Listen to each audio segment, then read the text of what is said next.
আরে উনি বাবা হয়ে যাবে কেন? উনি আমাদের স্কুলের হেডমাস্টার। ভালো মন্দ খেতে পায় না তো, তাই নিয়ে এসছি।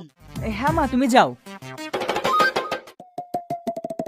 পিন্টু, তাহলে তুই ঘরে কি বস, আমি ওর ফ্যামিলির সাথে আলোচনা করে নি।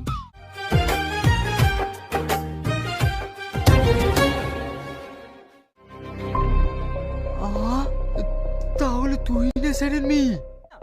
শেষ কিনা ওই বদমাইশ নম্বরটাকে। না না বাবা, তোমার কথা ভুল হচ্ছে। ও খুব ভালো ছেলে। এই পালাচ্ছিস কোথায়? তোকে আমি অনুরোধ করে বলছি, আমার মেয়ের জীবনটা তুই নষ্ট করিস না। বল তোর কত টাকা লাগবে? মানে 10 লাখ নিবি? হ্যাঁ, ওই 10 লাখ দিলেই হবে। তুমি 10 লাখ টাকার বিনিময়ে আমার ভালোবাসা বিক্রি করে দিলে? আরে আজ তো শুধু ও তোর ভালোবাসা বিক্রি করেছে, বিয়ের পরে